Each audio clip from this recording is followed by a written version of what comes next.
Before doing the procedure, we should always wash our hands so that we do not contaminate the patient while doing the procedure.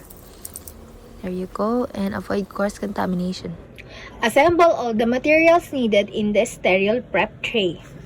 2 or more sterile prep towels, small sterile basin, sterile sponges or cherries or gauze pads, sterile applicators. Imagine that this is a sterile applicator, sterile sponge forceps, and then approved antiseptic solution with 7.5% and 10% povidone iodine or chlorhexidine. Imagine that this is the solution.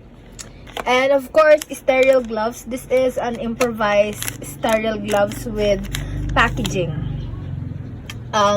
We should always check if the gloves, if the packaging of the gloves are soiled or torn. Make sure that there are no tears or torn parts of the packaging of the gloves to prevent further contaminating the area where we are going to perform the procedure. When opening the sterile gloves, you make sure that you do not touch the gloves, the actual gloves, okay? Like so. There you go. And this should be the position of the gloves when you open it. The insides are shown so that you can touch it easily. First is to put it on your dominant hand. There you go. Do not touch the outside of the gloves so that you will not contaminate the gloves. There you go. And then pull the inside like this. Okay. Then for the inside, I'm gonna remove it and of course demonstrate. For the non-dominant hand, you should not touch the inside part of the gloves. You must touch the outside part. Okay? Just imagine that I have gloves on the dominant hand, and there you go.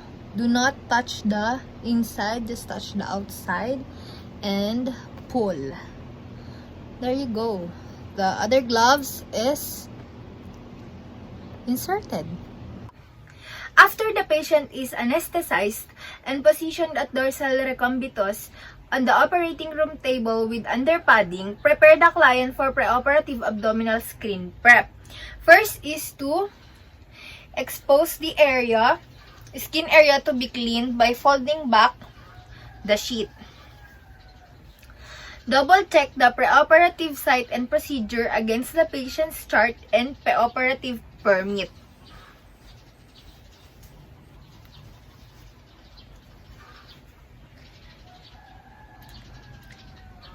Place sterile towels above and below operative area to isolate the area and protect gloved hands while performing the prep.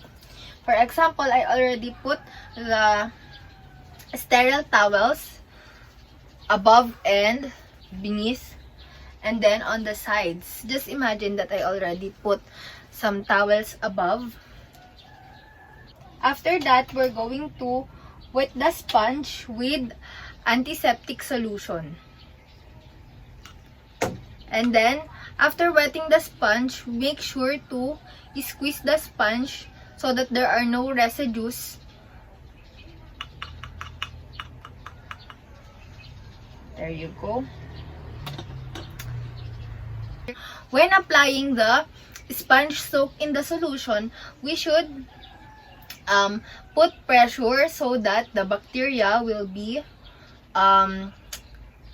or the friction will get rid of the bacteria with the solution. Next is to get another gauze or cherry and soak it with the solution. So, there you go. Imagine that this is soaked with the solution, and do this. Letter U. Letter U. Letter U. Okay? After that, we are going to get another one.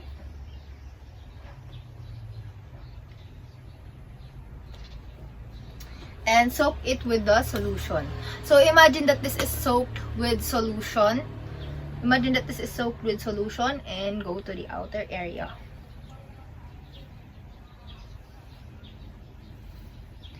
So there are different types of techniques. The other one is from here and then going outside, and then the other one is the U technique.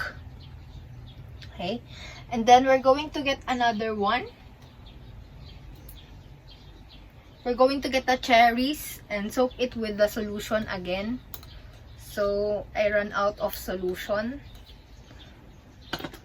Then imagine that this is soaked with the solution, and then go to the outside parts and side parts of the belly. Okay. And then the last one.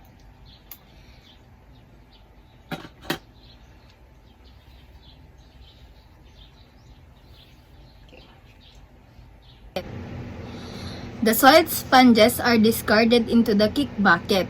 All unused sponges and those used and discarded into the kick bucket must be removed before the case or the surgical procedure begins. Okay, and then I'm going to discard the gloves. There you go. And after that, document any unusual findings. After doing the procedure, we should always wash our hands to avoid spreading the bacteria or infections in any other patients or when we are going outside. And that's it!